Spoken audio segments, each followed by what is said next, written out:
আর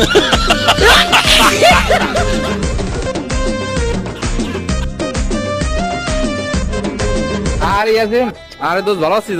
আছি কোন রকম। তোর কি এমন কোনো কথা আছে? কাজ আছে? হ্যাঁ। তাহলে তাড়াতাড়ি কর। তো আবার কি কাজ? আরে দোস্ত কইস না, বউরে নিয়ে সাইকেলে করে এখন স্কুলে পৌঁছে দিয়ে আসতে হবে, বুঝিস তুই? আরে দোস্ত দুরিস্তর বলে নিয়ে এদিকে সুমনের অবস্থা কি জানিস? কি হয়েছে আবার? আরে কষ্ট না, বন্ধু তোমার রাগ করেছে, ঠিক আছে? ওই দেখলে বলছে গ্রেদানো রে এরম এরম মাইরে, ঠিক আছে? মুখের ভিতর দিয়ে কদল ভরে দিয়ে ও প্ল্যাংটা করে দিয়েছে সাইড। কি করলি?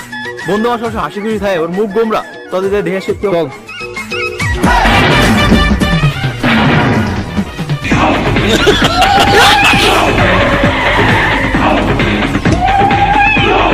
কি হয়েছে বন্ধু? তোর কি হয়েছে? তোর তো মারি সেটা হয়েছে না প্যান্ট করে আছে?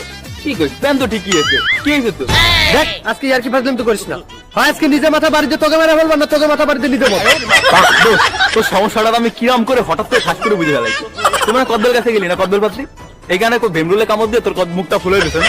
দোস্ত, আমি এই বিষয়টা বুঝতে পাইলাম আগে থেকে, বুঝতে তোর জন্য কদ্দল ক্যান্ডি নিয়ে এসে বুঝতে না। রাগাস না কিন্তু, তোর কি আমার বলদ মনে হয়? হ্যাঁ, কত ক্যান্ডি করে সহায় তোর মতো নাকি যে ঘর জামাই থেকে শ্বশুর বাড়িতে উঠতে গরুর গোশ রান্না করে খাই?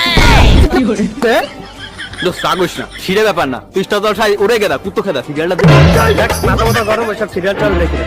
কেন কি হয়েছে? এই কেন তোর তোর মাথায় শয়তানি বুদ্ধি করলি? ওই সিরিয়ালের ভিতরে একটা অ্যাডভার্টাইজ জানিস তুই কি?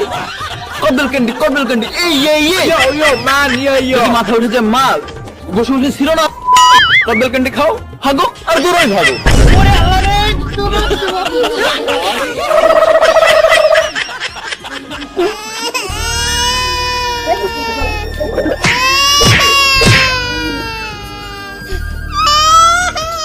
ভাই ভাই মাফ করে দে ভাই, আজকে বুঝতে খারাপ ভাই, তোরে মারছি ভাই, মাফ করে দে ভাই।